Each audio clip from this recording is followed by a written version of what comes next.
Welcome to the Caribbean Edge. So glad that you are joining us tonight as we have a few gentlemen with me on the panel tonight. My name is Dawn Wilson, the host of the Caribbean Edge, and we are here to talk about these gentlemen giving advice to singles. Now, not just single women, because there's some men out there that need advice too, but please remember to share this episode, and we look forward to your comments as well. So I'm going to introduce my panel to you tonight, starting with Mr. Fitzgerald. Welcome. How are you doing? All right. How about you? I'm doing well, and tell us about you. Well, I'm Fitzgerald. I've been married now for next month will be a year. Congratulations. Appreciate it. Congratulations. And we are going to find out all about why you took that leap of faith. Beautiful wife. And before we went live, I got to find out from him that he has this beautiful way of giving back, is the best way for me to explain it, with his lawn service. So tell us about that. Oh, with my lawns, I was raised by a single mom. So my way of giving back and to keep on giving, even though it's not directly to her, but all single moms, I do my lawn care service at no charge for single moms. Nice. It's strictly donation based. And that is a beautiful thing. And he did share with me, I think he's being a little shy right now, but he shared with me that it started out with him doing someone's lawn and he hadn't given them a price. And then the son or the grandson, someone came up to you and said, grandson, how much are you charging? And then God just spoke with you and said, don't charge her.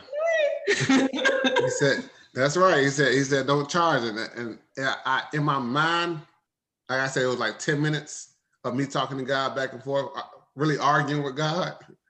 Like, it's hot. I've been out here all day.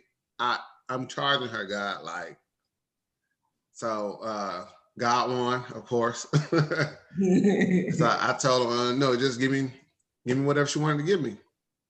I wasn't going to charge her. That's how it started. And I was going to charge her $75 for the yard, front, back, trimming and everything. And she wound up giving me $100. See, God is amazing. And I think it's awesome that you're doing that for single women. It just shows what a great man you are. And I'm sure your wife supports that too. So thank you for doing that. I thought that was really nice to share. I love sharing good things with people. And so, Sinsear, welcome. You are a mentor for Mr. Fitzgerald as well. So tell us about you. Yes, I am Sinsear. Thank you for having me first and foremost. I am a poet, speaker, author, and a holistic relationship coach, among other things. But my greatest responsibility is being a proud husband.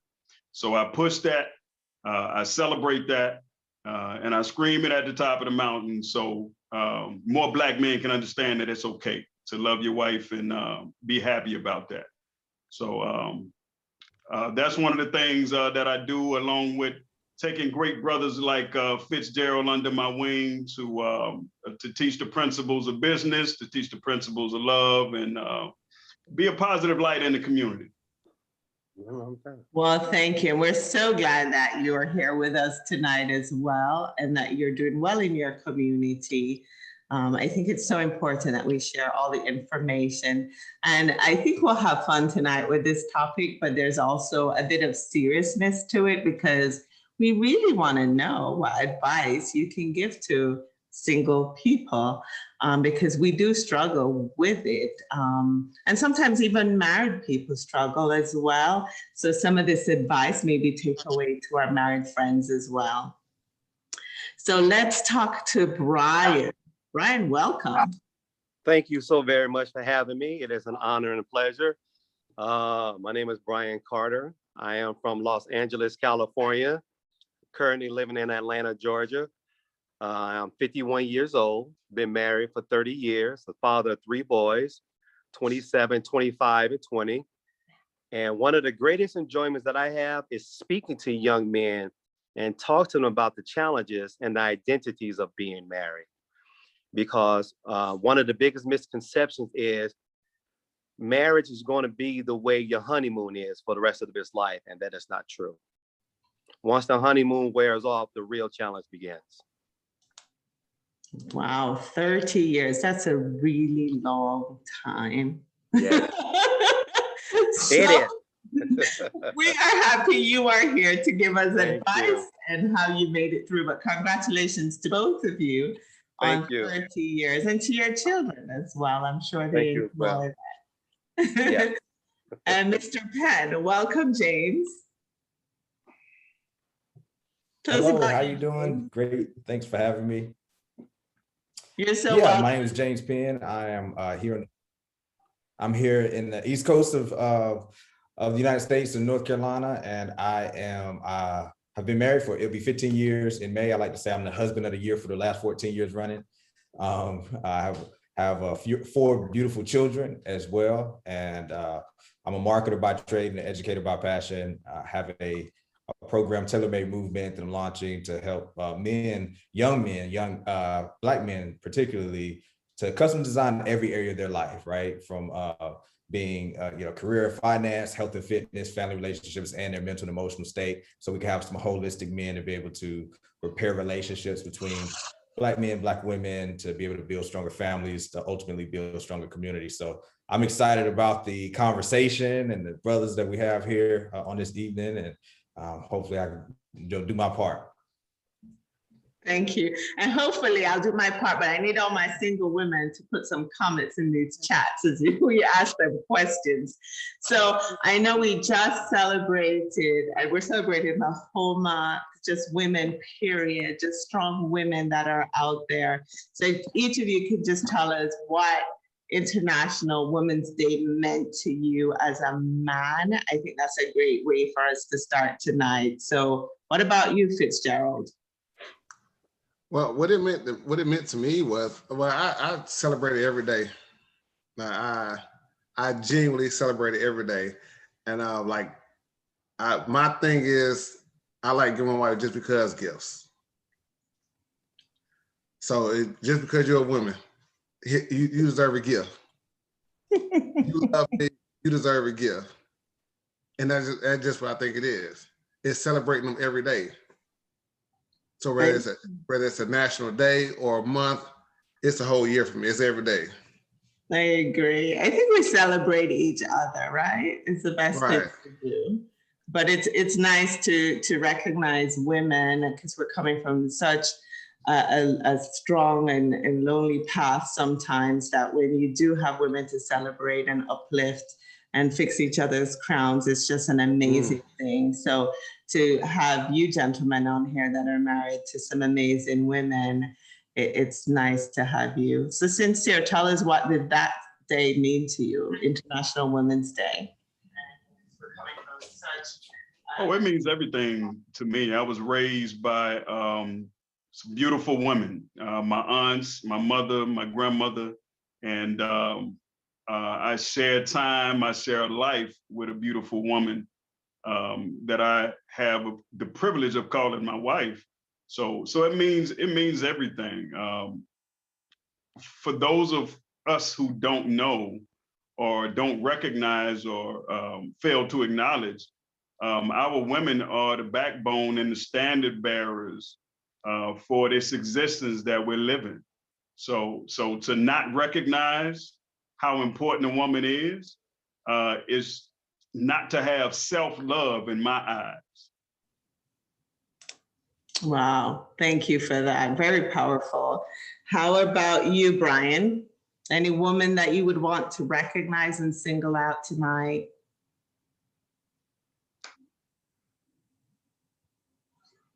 Your wife and your mom, you're muted.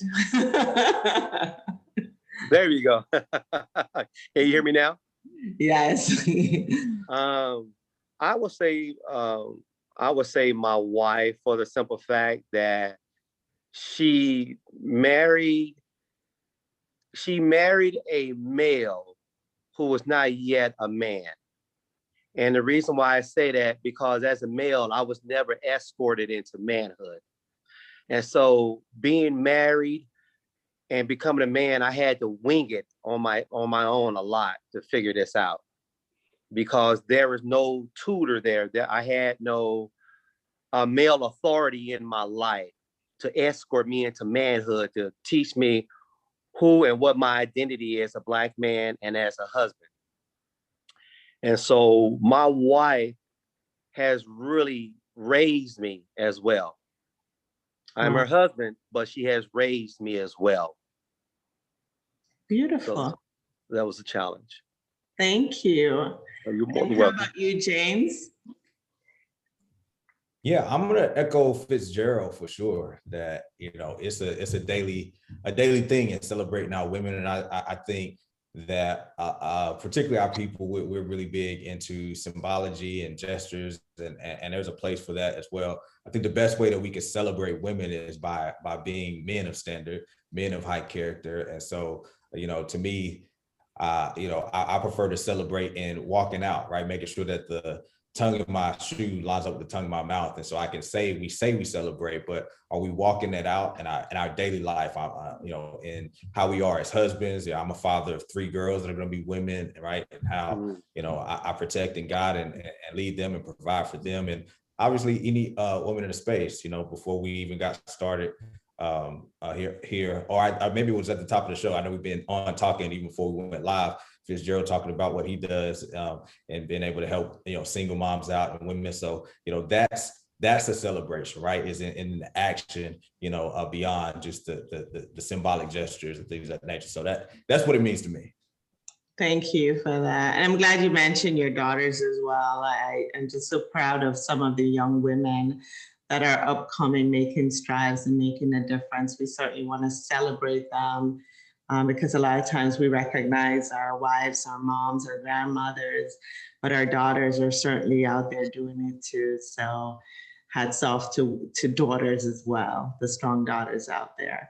So let's dive in and talk about advice for single women. I want you guys to think back to when you are actually dating. And what are some of the things that you think women do wrong? Like a lot of times we hear that women, we're going too fast. Like we want you to put the ring on the finger right away. So any advice on that? Are we going too fast in general as women? I don't think women I think the opposite. Go ahead, Brian. Okay, my apologies. I don't think women are moving too fast. I think they need to know what they're getting into. And once they get into a relationship, what I've noticed about a lot of women these days, not all women, is that a lot of women want to come in and be the man of the relationship. But you can't do that because now you're having an identity crisis. Okay. You can't be a man in a relationship with another man, because what you're telling that man is, with all due respect, that he's in a homosexual relationship with a woman when you're trying to be the man of the relationship. How do they try to be the man? Can you break that down for us? Yes, ma'am. That is very easy. They want to take charge. They want to make all the decisions. They want to take charge. I run this, don't no man tell me what to do. Well, somebody's got to tell you what to do, because right now, when you talk and speak and act that way, what you're telling me as a man is that you're having an identity crisis. And that's going to be a problem in a relationship, because there can't be 2 men in this relationship. One can be the woman and one can be the man. So that's one of the things that I've noticed about a lot of women. You cannot come into a relationship trying to be a man over a man. That's not a good thing. Gentle, I know James had something to say. James, do you agree? Go ahead. Yeah. So now Brian definitely went in another direction than I was, but I know we're gonna have a diverse conversation. But you had asked, are women moving too fast, and I believe that the complete opposite, they're moving too slow. in regards to relationships, because they're deferring. A lot of women and men as well, right? But you asked specifically about the women, are deferring seeking marriage until they go get their degree, go get their education. You know, hey, you just graduated, you need to start your career, you need to start your business. You haven't gone and seen the world. You need to go find yourself, and then they get to this level of accomplishment and achievement at 30, 35 years old. And now they're in the danger zone, as it's been coined here recently, because now they've gotten all of the achievement they wanted in life, and they're finding it harder at that stage in life to get the fulfillment from the relationship, to find a man and start the family. They have all these other things. They're the boss chick. They've bossed up, but because they put a premium and a priority over education, career, finances, money, and they had to go find themselves. Oftentimes what they found was a lot of trauma. They found a lot of promiscuous, meaningless sex. They found maybe even becoming a baby mama, having a child outside of wedlock, because they went to go find themselves. Basically what you're saying is, when I get married, it's all downhill from there. So I have to suck all of the goodness out of life before I get married, because you know, God knows you can't get married and still go to school. You can't get married and still start a career. You can't get married and still launch a business, and you can't get married and go travel the world. So I got to do all that stuff before I get married. So you're telling your future spouse, hey, I'm glad I found you now, because if I'd have met you before I got my degree, before I started my business, you're not as important as my business, as my traveling.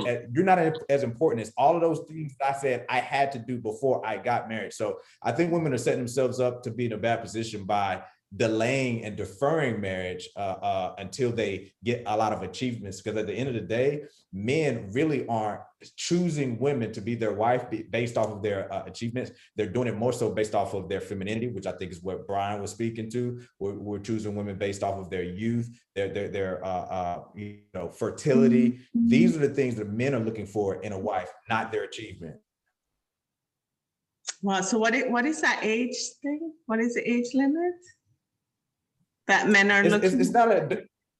It's not a definitive age limit, but let's be honest. Most men of high character or quality, they're going to start a family, right? And so once you get to 35, that's a high risk pregnancy, right? So you know, again, if you look at what men are typically generally seeking, that they value from a wife, from a woman, it is her femininity, it is her fertility, it is her beauty, it is her cooperation in helping him build and walk out his vision. So the longer you go in life building your own vision, then how, you know, it's less likely that you're going to come in to be willing to help support, be a helpmate to his vision, because you got your own thing going on. So the more that we build separately, the harder it's going to be for us to merge if we are deferring marriage to later in life. Okay, so you're based on what you know, a lot of women are deferring the relationship. Absolutely. Right, Absolutely. so that they can accomplish their personal goals. But I think there's also a lot of women out there that aren't trying to do that are looking for that relationship at a young age. And they're also relying a lot on that man to support them and step in. And then you end up in a relationship that doesn't work out either. So that has happened to a lot of women, where they want that relationship, they want that ring on their finger early, and it doesn't. It could be they're looking in the wrong circle. But that happens. Yeah. I don't know too many women that fit the shoe that you're saying. I'm not saying it doesn't happen. I just don't know a lot. Yeah, and it may be a difference, you know, in the Caribbean world versus you know, here in the US, but absolutely the whole thing of being a boss chick. There's an entire generation of women that are very beautiful, very accomplished, and they flaunt and talk about.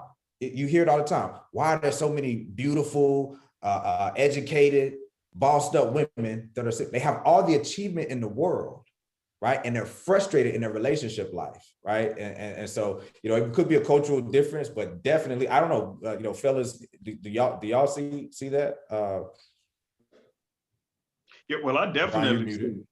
I absolutely see it. And but one of the things that I notice in my work is that there's a number of women. The majority of my clients, I would say 80 to 85% of my clientele are women. As far as what I do as a holistic relationship coach. And one of the biggest things that I identify is the fact that they haven't established what they need versus what they want. And that becomes the issue. So they don't have a fruitful, productive, effective relationship because they lead with what they want versus what they need. So in my practice, what I teach is that when you identify what you need, you ultimately get what you want. But there's not a lot of them that know initially exactly what they need. Okay, so I'm going to incorporate some of what our viewers are saying. Neil Martin, he's saying ladies don't realize time is not on their side for relationships, only degrees. So I think you need to clarify, Neil. I guess that's that age limit we're talking about. And Rosie, thanks for tuning in. She says, be a high value woman who doesn't resolve her life around men. She has her career. Oh, wow, this is a long one. Whew. She says, she went to type in here. She says she has her own career, hobbies, and a great social life that fulfills her emotional needs. So if she does not welcome a man in her life, he better be amazing. A high value woman also doesn't romanticize men's true nature. Therefore, she's cautious around them and wants them to prove themselves to her before she gets emotionally attached. So going back to what James said, I was speaking with someone in Atlanta who is actually a successful woman. And she said that a lot of women in Atlanta are beautiful and amazing and career oriented. Therefore, it's so challenging because men have so many options because these women are established. So if you don't have your game on, it's very difficult in the dating world. So Atlanta may have a different perspective, but I don't think it's necessarily Caribbean. I think we are, somewhat naive when we're young, and we have that fantasy of what a relationship is like. And also based on our family experiences, your parents and what they've taught you or what you've seen all play a part into your decisions in relationships. So you end up with someone you regret being with, and you may end up with a child. It was the right decision at the time you were in that relationship. But, you're talking about someone that may have started early, found the right person, they're able to grow together, but then some women are at a different stage in their life. And some men are at a different stage. We have men on here that are divorced, they're married now, but they went through a period as well where they thought that was a person at that time. You're now divorced and you found someone else. You may have kids separately and now you're bonding. So the advice is different for different people as well. But if you go back to the dating world itself, let's say you are someone that's divorced and you're not falling in love after high school and getting married, what advice do you give to those people? I would say stop falling in love. We have things like, falling in love and being swept off your feet, falling and being swept off your feet. That's a good way to bust your ass. Excuse my French if you're French, but we place too much emphasis in falling in love, right? These are romantic ideas, romance that comes from Roman mythology. If you understand Roman mythology of a soulmate, this is where they believe that humans used to have 4 arms, 4 legs, and it's some debate on whether it was 2 heads or 1 head with 2 faces, but nevertheless, these humans, the gods, were afraid of the power of these humans. So Zeus came up with the great idea to split them in half with this thunderbolt. And then now humans have 2 arms, 2 legs, and 1 head, and will forever be wandering around aimlessly until you find your soulmate. So this idea that there's someone else out there that completes you, and I have to find the one for me, these are Roman ideas. So when we say love, oftentimes we're thinking romance. We're thinking of the heart wants what the heart wants. That comes from Cupid. Cupid shoots you in the heart, and now you have no choice but to be infatuated with the next person you see. That's a Roman idea. So love and romance is synonymous in our vernacular in this day and age, and it's very dangerous and damaging because that's not what real love is. Real love is a decision. Real love isn't driven by the emotional feelings. So you talk about those feelings of love. The honeymoon phase Brian was talking about earlier, that's infatuation. Those are literally chemicals. That's dopamine, that's oxytocin, that's a feeling you have during a stage. But real love is a decision. It's an act of the will coupled with emotion. It's not void of emotion, but it's not driven by emotion. And it leads to action on behalf of the object. So when you make a decision, right, a conclusion reached after giving consideration, then the choices are easy. People say you decide daily to love your person. No, you decide once. You give consideration, you make a conclusion. A choice is a selection when presented with two or more options. So you decide once, you choose daily. So I decide once to be loyal to my wife, and I have choices daily on how I'm going to walk that out. I decide once that I'm going to provide for my family and have choices daily on how I'm going to walk that out. So love is really about a decision, and it's way less about falling and romanticizing and being swept off your feet and the emotions and the oxytocin, the chemicals. So you knew that at an early stage, I take it. Well said, very well said. A lot of people did not. They thought they fell in love and they weren't able to grow with that person. They weren't able to make those daily choices and decisions. So let's talk to Sinsear, because I know you're divorced, Sinsear.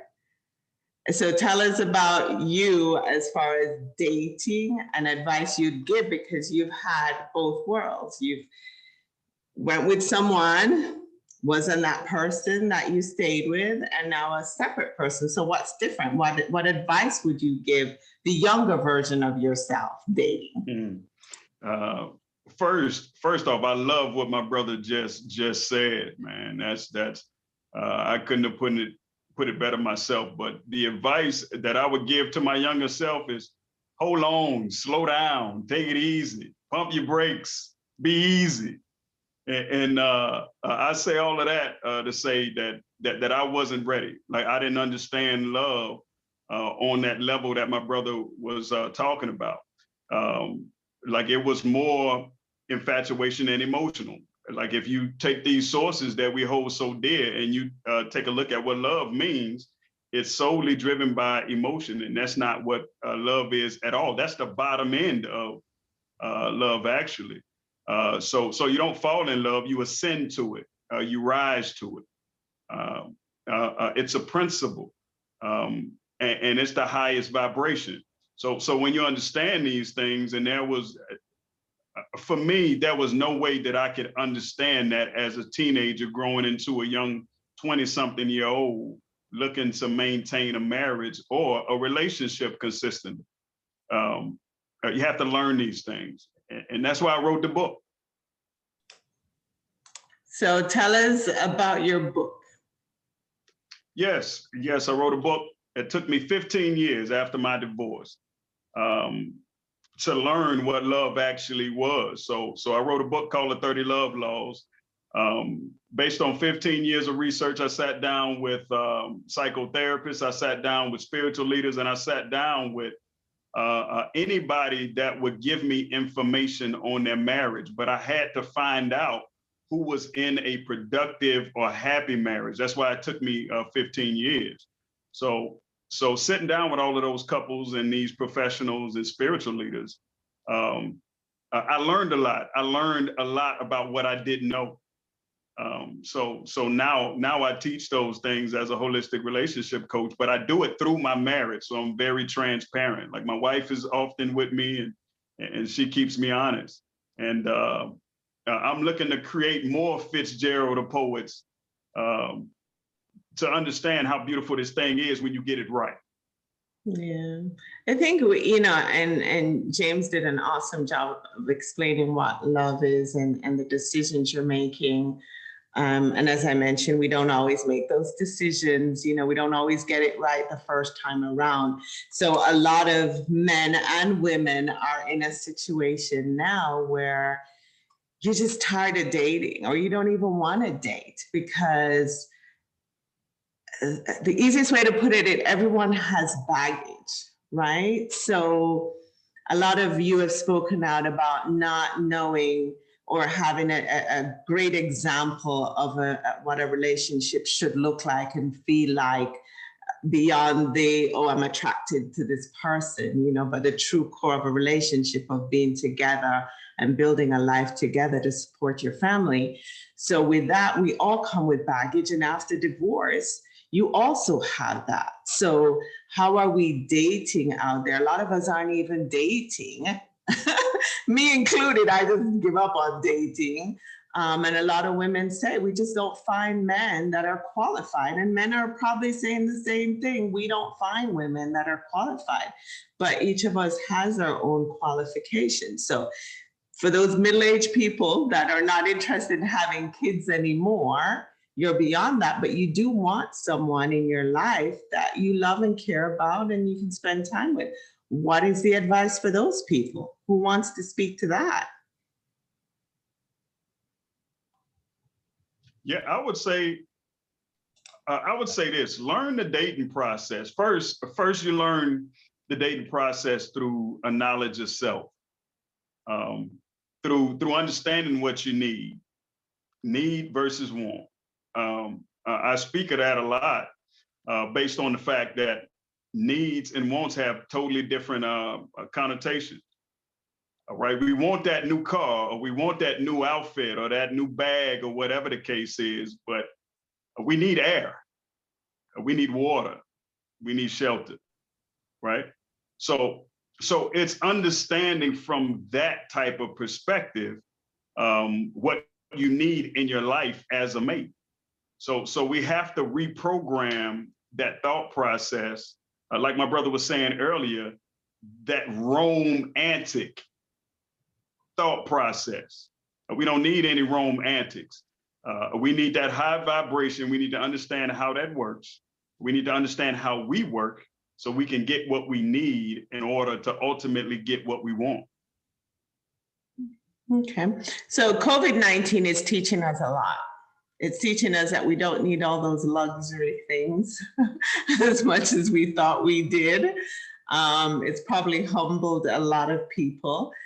Technology is also has its advantages and disadvantages. I was reading where a lot of people are texting each other versus picking up the phone and calling each other as part of the dating process.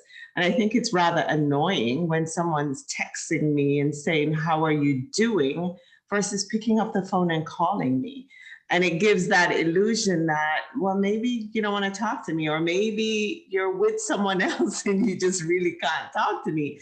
But where's conversation in the dating world? For your friends that date, are you hearing this? Or any thoughts on technology and texting? Well, I'm a lot younger than the rest of the panel, so that could go either way, because I prefer talking on the phone. I used to prefer texting back when I didn't know how to communicate. So now I think people who text lack communication. So like I could text one thing and she texts back, and then I got time to think and process. Might be lies or game I could run to text her back. And then people text LOL just like this. It's like you're not laughing out loud. You're just texting it. Yeah. And I think it's a failure in communication, because I could text you something and you could take it a completely the wrong way. And I never meant it like that at all. Exactly. Versus a conversation where you can explain exactly what you meant, and the person can ask questions if it's unclear. So I think that's one of the things we can improve on in the dating world, is just being able to talk to people. A text is nice throughout the day, if you know you're both busy at work, but that'd be one thing. One thing I read would be great advice for people that are dating is pick up the phone and call the person. Hear the person's voice, hear if they're sad, hear if they're happy. I think that makes a difference. I also read about date with the intent to marry, which is something James talked about. I think that's important too. It's like people shy away from it, but it's true. And a lot of people say, well, women, we always want that ring on the finger, or we always, why not just go date multiple people?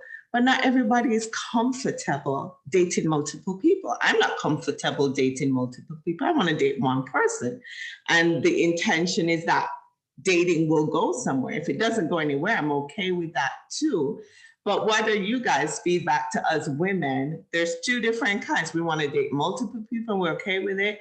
And there are some more conservative that don't choose that.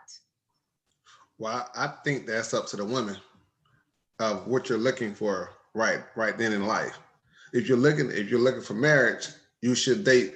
I say personally one person, because I would want your 100% of your time, 100% of you. I don't want you to date 4 people and you give me 25% of you.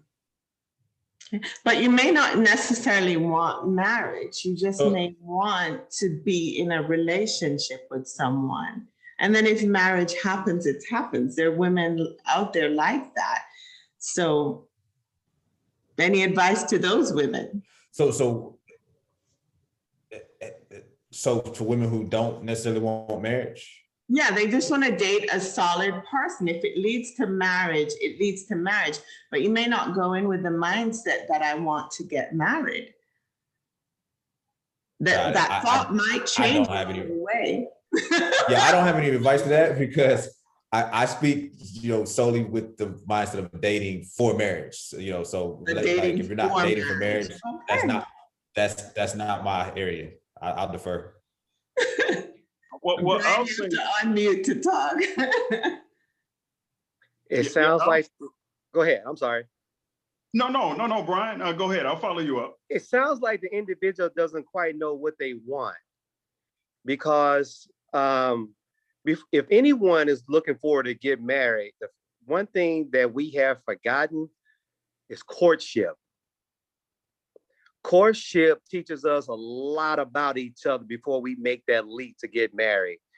Because if you don't courtship each other, however your relationship as boyfriend and girlfriend is, that's the way it's going to be when you get married.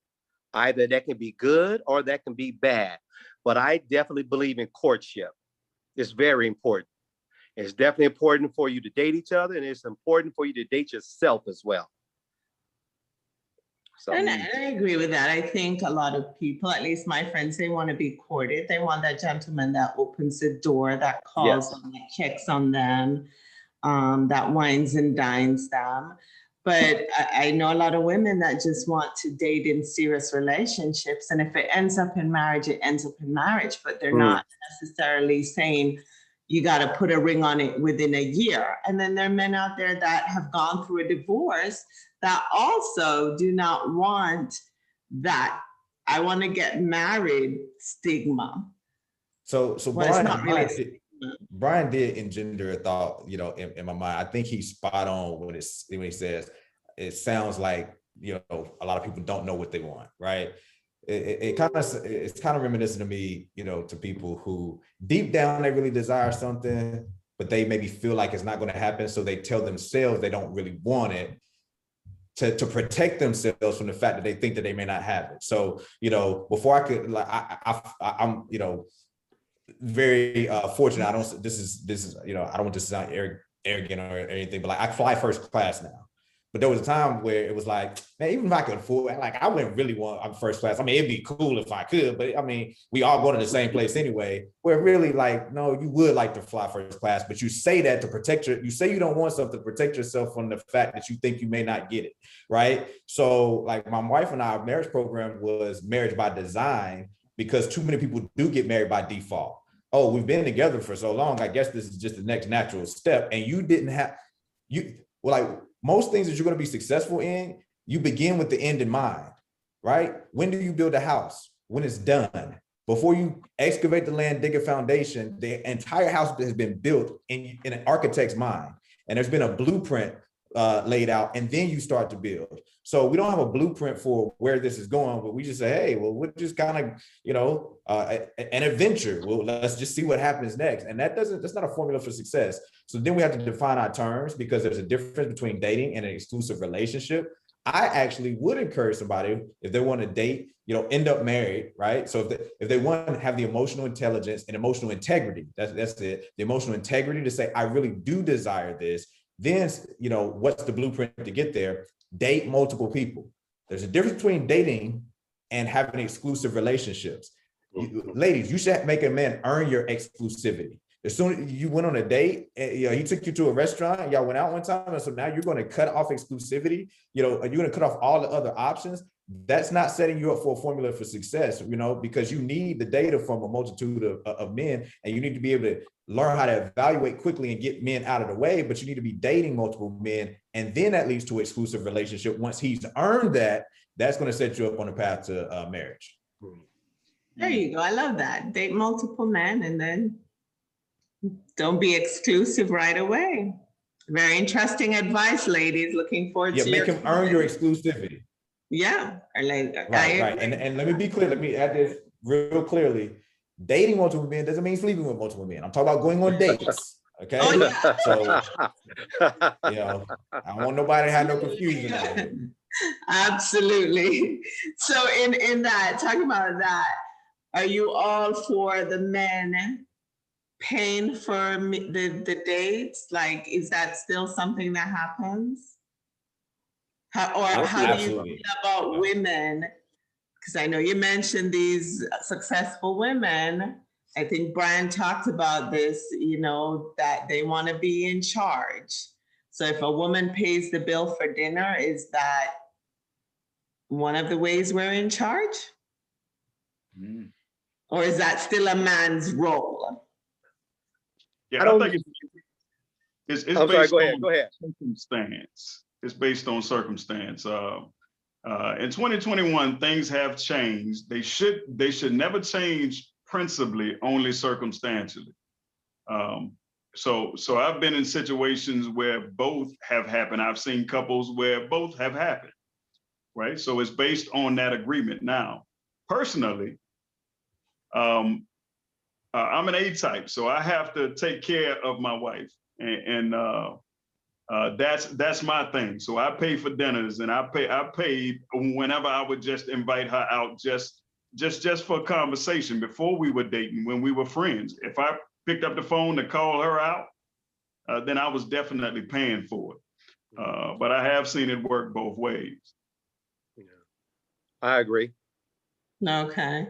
Well, I'm like, I say the man pays. I say the man pays. I'm old school. I say, if you take me out on a date and you look to me to pay, that would be the last date. Are you serious? I am 100% serious. I will not pay if I went to dinner with you. That's the one thing I will be a stickler for. I just think it's it's part of the dating process to show that you want to treat me, you want to take care of me as a woman. And if you made me pay the bill, then we have some concerns there. So Don, this might turn things up a little bit, because I agree with you on that point.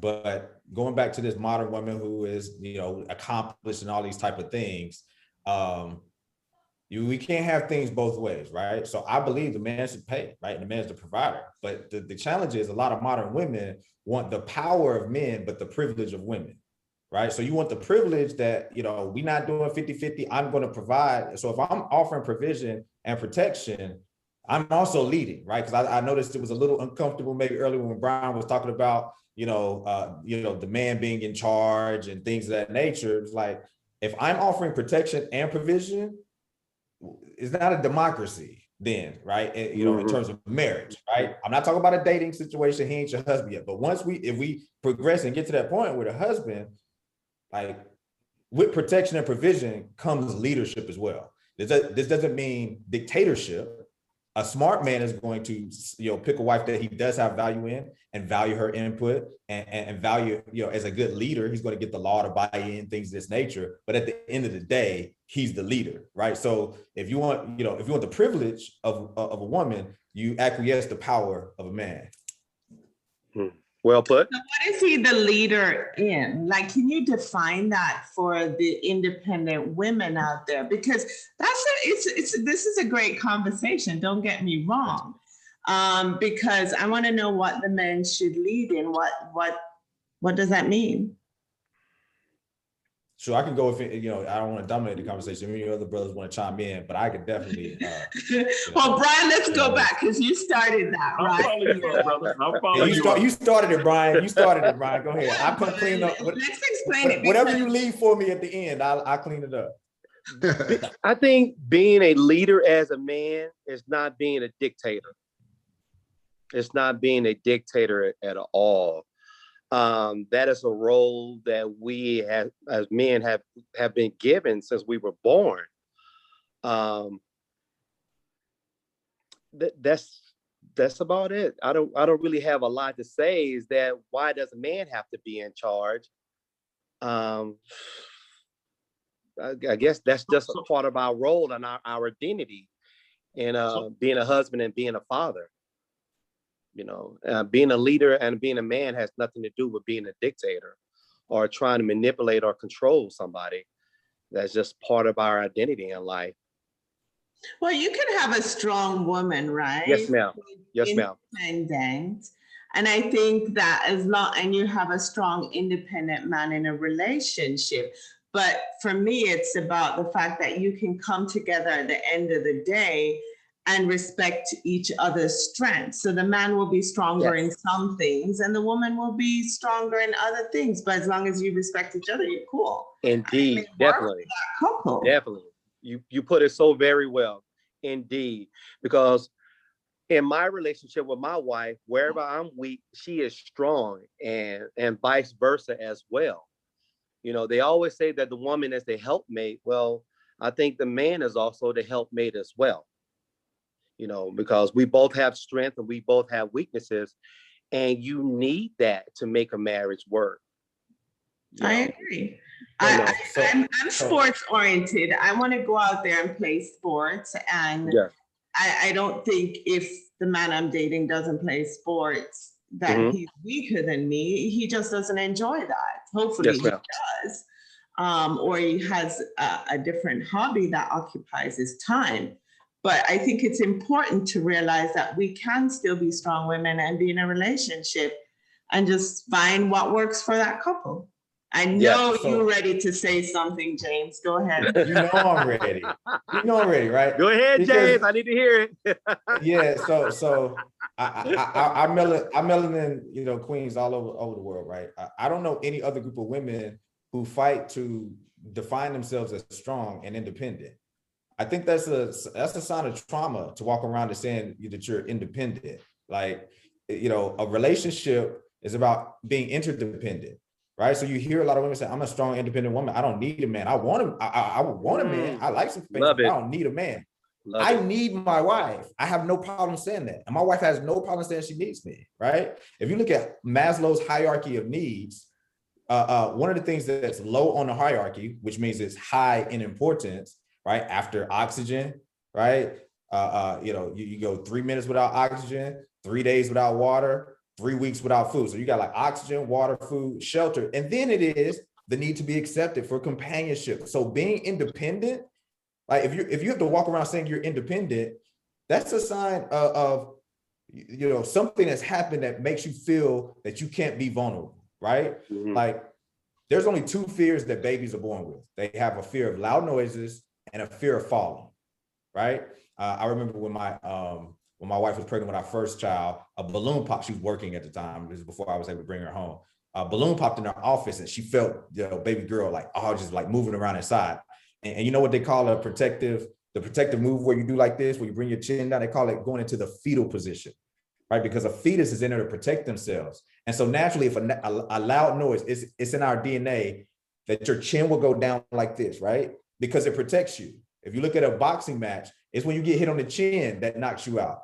So naturally you go down. But when you see a confident person walks what? With their chest out and their head up and their shoulders back. So by showing vulnerability shows that you're more confident. A person who walks around in a fetal position, that there's something that's hurt them and they need to protect themselves. So somebody who's independent, right, is giving off this thing of, somebody hurt. I can't have anybody come in. I can't open myself up. I can't walk with my chest out and my chin up to let somebody in because I have to be independent. So this idea of I don't think when men write down a list of values that they're looking for in a woman, they're saying strong. Look up synonyms of strong. It's hard. Like, I want my woman to be soft. I want her to be strong in her femininity, right? I don't need her to be strong, and we can be interdependent. I'm not looking for somebody to supplement what I bring, but to complement what I bring. I'm going to bring the strength. I want you to bring the softness. Oh, wow. Very interesting, eye-opening conversation. We are listening. So what advice would you give to single men out there? Don't do it. Don't do it. Stay away. Don't do it. No. Yeah, I would say get an understanding of self. Get an understanding of self. That's very important. And if you don't have that, tug on the coat of men that are self-aware and that have figured out a few things. Wow. So that's what I would say. And going back to the leadership point, I believe in serving leadership, meaning that my wife is okay with me leading because I care about her perspective. Like, she has a feminine perspective, something that I will never have. I have a masculine perspective, something that she will never have, right? So she represents a divine feminine, I represent a divine masculine, right? So how that works together, which is the whole premise of being a power couple, is that you take the best of the whole to present, right? So as a serving leader, it's my job to step out in front of my woman for any arrows, for anything that could cause her harm in a serving capacity.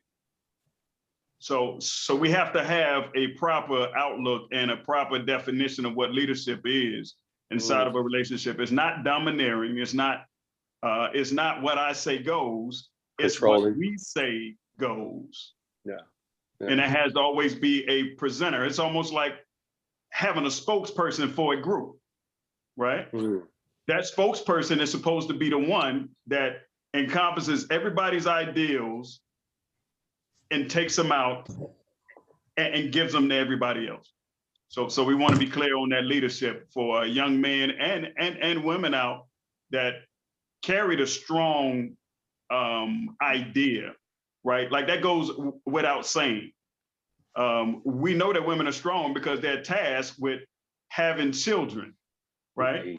That's not something we can do as men. So that strength all by itself, it doesn't, that's no different than me walking around saying, hey, y'all, I'm a black man. That's evident. I don't have to say it.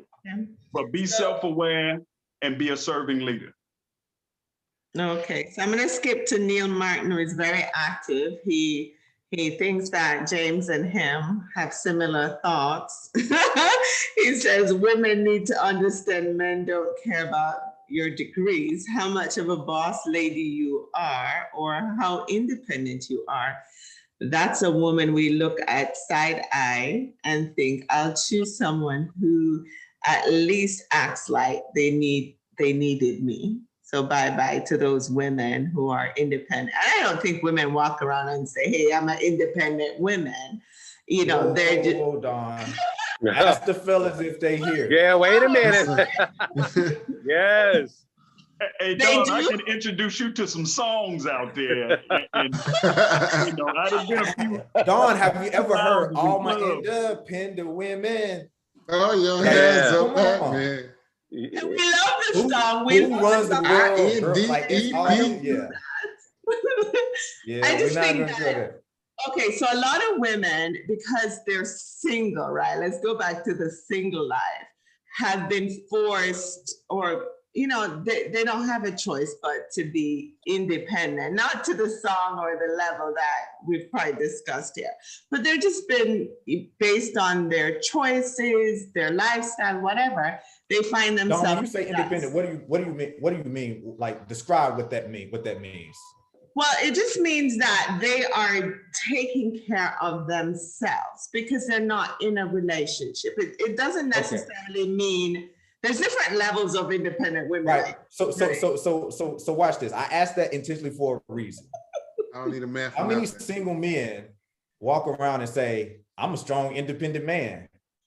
Fellas, have y'all ever heard a man say, I'm a strong, independent man? No. Well, Have you heard women say, I'm a strong, independent woman? Yes. one person Okay. singing the song. So if we're saying independent means I pay my bills, I can, you know, buy my own groceries and pay my bills and take care of myself. We're just talking about being a responsible adult. So if you feel the need to project that I'm strong and independent because you can be a responsible adult, that's what I'm saying, that there's something off. Now let me shoot the lady some bail. Because I do believe that that's often a response to what Brother Sinsear was getting at, is poor leadership in men. So my advice to the men is to work on leadership. I do think men have the natural predisposition to be leaders, but that doesn't mean it's not a skill that has to be worked on. So because we have the natural predisposition to be leaders, we think that we're predetermined to be leaders. And predisposition is not the same as predetermination. So you have the natural, like LeBron James, it's evident he was gifted with some things for him to be able to do what he does. But just because he had the gift doesn't mean he doesn't equally have to work on the skill part of it. So you have the gift, young man, of leadership, but that doesn't mean you don't have to work on the skill of leadership. And if there wasn't so much bad leadership on the part of men, then I don't think so many women would take on and have to feel like they have to project that I'm a strong, independent woman. So, you know, it is both sides, right? And so men do have to step up in some areas. And if we appreciate it and esteemed femininity, right, and the value of femininity more, then I don't think so many women would have been so eager to desert the post of being a soft and feminine woman. But now we don't value it enough, and we say things like, oh, she's just a stay-at-home mom. I need her to bring something to the table, implying she needs to bring finances as well. So women take it to themselves to be strong and okay, well, I'll boss up then. And then we get mad at them for having masculine characteristics. But weak men build strong women. Weak men build strong women. Okay, so any of the gentlemen have anything to say about that, or advice for men out there that are single and dating? What do you suggest for them as they're looking for women? I suggest don't settle. I know we get comfortable, us as men get comfortable, I think, quicker than females. Me personally, that's what I feel. I feel like if something is going good, we're going to stay right there where we're at, than to go and try to find somewhere else. We get contentment. We get consent. We get, yeah. Content, yeah. Wow. I say to single men, before you say I do, know what you're saying I do too. Because there is a huge mountain that hides behind those two little words while you're in a relationship. And a lot of us go into it and we have not a clue or understanding what those two little words mean while we're single. So. Okay. I think that goes for women too. Make sure you know what you're getting into before you say I do. Questions. Ask questions. Put everything with my wife before we got married. I put everything on the table. I said, I make this. I have never made past this financially. This is my ballpark figure right here. This is where I'm at. I don't know if I'm going up. I don't know if I'm going down, but this is where I'm at right here. Are you cool with that? Me, I have 2 kids. Are you cool with that? I don't like such and such. Are you cool with that? I've been hurt by such and such. Is that something you can build with? And like we hold on to secrets, we bring them out at the wrong time. After you say I do, it's the wrong time to bring out secrets. Love it. It's truth in that. And let's deal with our traumas. Let's deal with our traumas and get somebody in your life that can help you be on the correct path. And that's one thing that I really commend Fitzgerald on. He'll ask those questions, like he'll put it out there. And a lot of us are embarrassed with what we don't know. But the thing is this, you will continue to not know until you tap into someone who does, right? So it can be done a number of ways through reading or what have you, but you need to be able to see an example of where you're going. And it helps you with your process. And where you want to be. If you want to have a successful marriage, talk to somebody that has a successful marriage. Indeed. So let's talk about personal space. What advice would you give men and women about respecting personal space? Is that being single or being married? I'm about to say the same. Advice to single. Hey, you better hold it on while you're single. This advice you'd give to singles dating, as far as personal space. For men and women, it might be different. I don't know. I think it depends on what level y'all at. I don't think deep conversations will come first date, second date, third date. Once we hit exclusive, what's the word? Exclusive? Exclusivity, yep. Exclusivity. Then I think we should go into more personal. That's like the next level of dating. Let's get a little personal now. I like you as a person. I can vibe with you, but who hurt you in the past? Let me see if I can deal with that. Let me see what triggers your anger that don't trigger most females' anger. But some people can't deal with that. Like I've been raped. Oh, so I don't like my hair being tugged this way. Like, I can't really deal with that. You might back it up to level 1 of dating. So Fitzgerald, what you're saying is, what relationship are you bringing into this relationship? Is what you're saying. That's from me back. Right. What relationship are you bringing into this relationship? Because I have seen that many times, whatever past relationships they have had before, they bring it into this relationship and they live out those relationships with you. And then you both trying to figure out what is going on and why this is happening. So I agree with you, sir. I heard a poem, and it was an anxiety poem. The poet said, my relationships don't work because most men don't know they're signing up for a threesome. Repeat that one more time. I like that poem. That's why I wanted to say. She said, it's her anxiety. Okay. And most of her relationships don't work because the men she date don't know they're signing up for a threesome. About personal space, like what advice would you give as you remember dating? I don't know if you've had a clingy woman who needs to spend her entire time with you.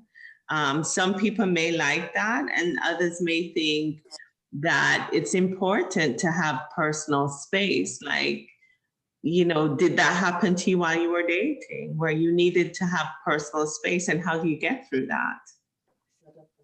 Yeah, like when you're dating, definitely. With me and my wife, briefly. And I think this goes, it's not really a question like personal space. I think it's more of a question of like communication, almost back to like the texting situation, right?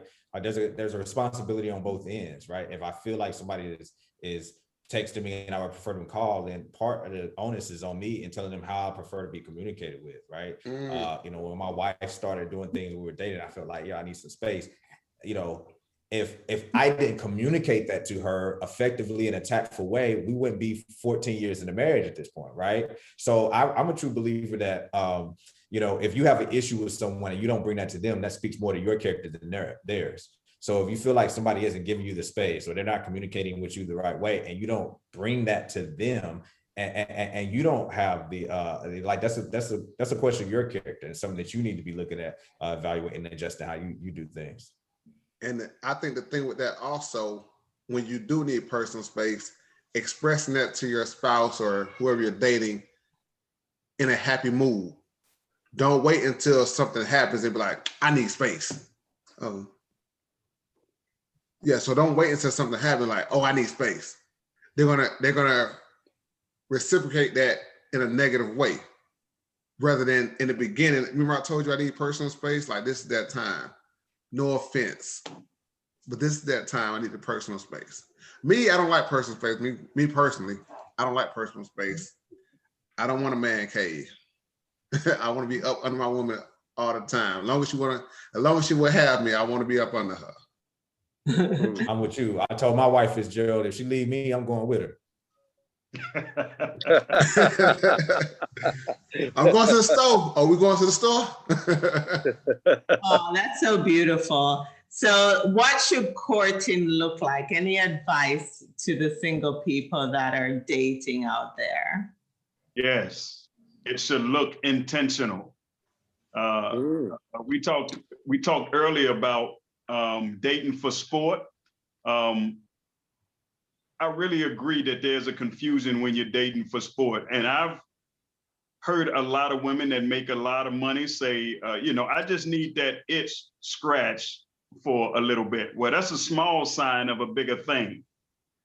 And sometimes we could lie to ourselves, and we can normalize certain things that shouldn't be normalized.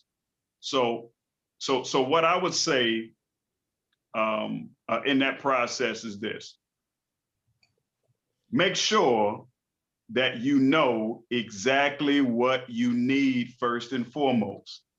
And that's a theme, know what you need, right? I'm speaking now to character, integrity, the things that matter as you build in your relationship, the things that contribute to longevity, right? Like, if it's all about the aesthetic, that's going to last as long as about 6 to 8 months before you start feeling something different. And that's if you're lucky to make it that 6 to 8 months. With my experience, I've been seeing about 3 to 4. So it's been cut in half in 2021. Okay. How about you, Brian? What should courtship look like? You've had a successful 30 years.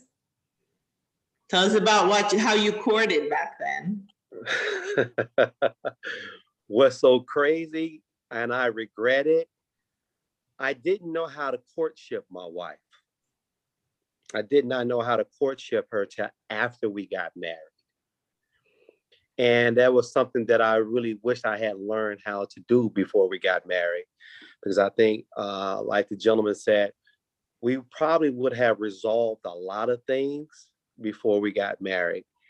And like Fitzgerald said, a lot of things came out after we got married that should have been said before we got married if we had learned to courtship each other, and we could have saved each other a lot of headaches and a lot of drama.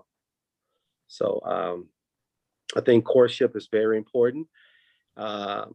And I must say, at the age of 51 years old, I'm learning how to courtship my wife after 30 years. Oh. Yeah, I'm learning how to do that now. So it's never too late to courtship someone, but I really do believe it's really important to do it before you get married, if you truly, really can. So. How about you, Jane? It's about listening to your partner. Just listen to your partner. Listen to whomever you're dating. Be in tune with them. Women are great about telling you what they want. Now, with us on an emotional level, it takes a little bit more time because y'all teach us that, right? Indeed. So it takes a little bit more time, but But if we practice the art of living, of listening, which is one of the greatest elements of communication, then we'll have a roadmap to somebody's heart and mind, and ultimately their soul. I'm gonna pick up right there. Since you do, man, you drop some gems, and you always drop it off at the perfect segue. He said roadmap, so I'm gonna go GPS on this. We're all familiar with GPS, right? The GPS is this. If you think of a GPS, you got your goal, right? When you first, enter in, directions for something, it's a goal. Where are you going, right? So when he talked about being intentional, you have to be clear on where you're going. So part of the courting process is to have some clarity of vision of what you want your life to look like. Like, what do you want to be when you grow up? When you ask most people, what do you want to be when you grow up? They tell you what they want to do. I want to be a doctor, a lawyer, I want to be an entrepreneur. That's your profession. But what do you want your life to be like? Right. And so what's the goal first? If you're dating, how does your life look? How does a relationship or marriage look inside of your life? What's the goal? You have to have that introspection. The more inner work you do, the more outer success you can have. So you got to have an introspection first to be able to court, to know what the goal is. Then after with a GPS, you put the goal in, a destination, then you get the plan. It'll show you different routes. You can go this route, you go that route, it'll show you the plan now. So you can't have a plan if you don't first have a goal, right? So in the courting process, right, first I have to have a clear vision of where I'm going, and then we can have a plan on how we can get there. But then the final thing is a system. So you know how you can look up directions online and it can say, hey, here are the routes you can go there, but what system are you going to use? What system are you going to use? A train? Are you walking there? Are you going to use a plane? Like, what is your system? And so, when you have a goal of, marriage that looks like X, Y, and Z, you have clarity. You have clarity in that goal, in that destination, right? Not just saying, oh, I want to go Florida. You can say, I want to go south. Well, that's broad. I want to go to Florida. This is a little more specific. I want to go to Orlando, or like down to the exact address. You have super clear clarity on the goal, and then a plan, and then know the system of courting is what's going to get you there. So it starts with the goal and the plan, and then you can get into the system of courting. Most people try to jump straight to courting without having a goal and a plan. Well said. How about you, Fitzgerald? Well, I'm a little confused about like Brian said. I don't know what exactly is courting. Maybe I've done it and don't know I was doing it. Mm-hmm. So I'm a little confused on what courting is exactly. Okay, part of the whole dating process. Any of you gentlemen want to explain? Well, I think James did an awesome job of explaining it. Just having those goals for both of you. A lot of what you've already said on here, which is the communication. You mentioned who picks up the tab. I think I mentioned that. To me, that's part of courting. So let me say this. I just did a workshop Sunday on the dating process, right? So I call the workshop Dating Decoded, right? Over 86% of my clients, they don't understand what the dating process is. So I make it simple for them, and it's a 3-step process. That first step is where you connect and build, right? That first step, you're connecting and building, meaning you're looking to understand who's in front of you, right? Now that's with the understanding that you know who's doing the looking, you know who you are. So you're connecting and building with who's in front of you to determine whether or not you have a suitor, right? So that's the initial phase of the dating process. And then from there, you move into the standard. Okay, so what are we doing? What is this? What is the next phase? What is the next level? So from there, you get to the vision for your overall relationship and what you're going to do, how you're going to operate, whether or not you're going to get married, and so forth and so on. So that stuff that's in the middle, that going out to the park, that going out for these meals and bowling and all of that stuff, that's in the middle, that's to connect and build, so you grow closer to the person that you're with, so you can determine how far you want to build, or if you're going to continue to build. So you get to those standards and that vision process. But that's all it is. Like, you're growing closer to the person that you're with. for longevity purposes. And for most people, that's marriage. All right. So that's all it is. You're connecting and building with that person that's in front of you, however you decide to do it. Getting to know your soulmate. No doubt about it. James' eyes flickered when you said soulmate. Yeah, I did too. I wasn't gonna say no. I was gonna let it slide by, but you know. So it sounds like you guys have some amazing wives, and we probably have to have a show on them giving us advice too. But a lot of good information tonight, gentlemen, for all these singles and married people that have tuned in, for men and women. So I just want to wrap up and ask you your final thoughts and on advice for single men and advice for single women, whether it's combined or not. So we'll start with you, Brian. What advice would I have for single men and advice that I have for single women? Whew. Run. That'll take too long. Maybe one of the other gentlemen will have a better answer than me. Go ahead, gentlemen. How about you, Fitzgerald? We've been on now for almost 2 hours. And if you don't take anything from nothing we said, communication. Excellent. Don't settle in communication. There's no such thing as an argument over a particular thing. Okay. How about you? Okay, go ahead. I was just saying there's no such thing as arguing over a particular thing. The argument comes when there's a lack of communication about that thing. Okay. And I know COVID has shown us a lot. It's actually put probably some damper on the dating scene out there for a lot of people, because you lose that human contact as well. So what advice would you give to single men and women out there, Sinsear? This is your second time around and you're quite happy. We can see you're doing this for a living. You've written a book about it. So what advice would you leave us with? All right. First, I want to address my sisters. So just understand that you have more power than you know. There's two things that I often talk about. If you take a look at some of the most successful relationships, there's an understanding that women are responsible for two things in this universe: that's standard and growth. So understand that you bring that to the table.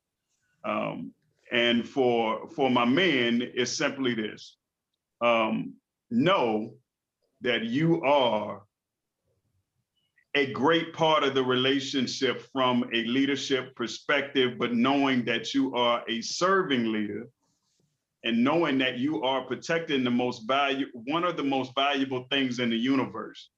Once you decide to take on that responsibility, you will have a great relationship, right? So it's understanding that the dynamic of the relationship is something that is often overlooked, but it's the best gift for your life that you can have. Thank you. And James? Yeah, well, thank you, Don, for having all of us in this conversation. Appreciate, shouts out to all the fellas, man, for all the gems they're dropping. You know, fun thing I would say is this. Again, I only speak to, dating and relationships as it's moving towards marriage, right? So if you're not looking to, have your relationship move toward marriage, you can tune me out, because that's the only perspective I speak from. So I'll go back to not being married by default, but having intentionality. Get married by design. And so my wife and I, we've always taught with marriage by design is two main tenets and principles. Number one, equal importance, but not equal roles. Any successful organization understands that different people have to play to their strengths and play their roles. And so men and women, we're not the same. Men and husbands are designed to be protectors, providers, and guys and women, and wives are designed to be nurturers, comforts, and support. And so we're not looking to supplement when we come together, where we both do the same things, but we just, split it in half, where we do 50-50. It's about 100-100. I give 100% of what I have, you give 100% of what you have. And let's not supplement going 50-50, but let's complement, knowing that we have equal importance, but not equal roles. And then the second thing would be personal development. Marriage is not hard. Let me say that again. Marriage is not hard. You hear so many people talk, marriage is hard, and even the energy you put behind that. Think about what you're manifesting and speaking out of your mouth. Marriage isn't hard. Personal development is hard. You're going to be so close, and it tells you about a person. This is the closest relationship you're going to have in your life, and it really tells you about a person, but it's not the person that you're probably thinking about. I'm not saying it's going to tell you and reveal a lot about your partner. It's going to tell you and reveal a lot about you. When you get in proximity, if you can only operate when somebody moves exactly the way you want to, exactly how you want, when you want, the way you want, then that says a lot about you. Marriage is a mirror that shows you your level of personal development. So many people think they have marriage problems when they really have personal development problems. They think they have a marriage problem, but upon further review, they have a communication problem. They think they have a marriage problem, but upon further review, they have a leadership problem. They think they have a marriage problem, but upon further review, it's really some level of personal development that's lacking. So work on yourself harder than you work on your marriage, and then understand that you have equal importance and not equal roles, and you will have a marriage by design, and you have a lot of success. So that's what I leave everybody with. And again, Don, thank you for having us, and appreciate it. And shouts out to all the gentlemen. Thank you so much. I thank you all. I actually think I learned stuff tonight through this conversation. So I'm hoping all the single men, single women, and the married people, dating people, everyone had the opportunity to tune in, learn something, and with the conversations actually continue. This was a nice, healthy conversation, and I appreciate each and every one of you for taking your time this evening to join me. No joke, I want to talk to your wives as well.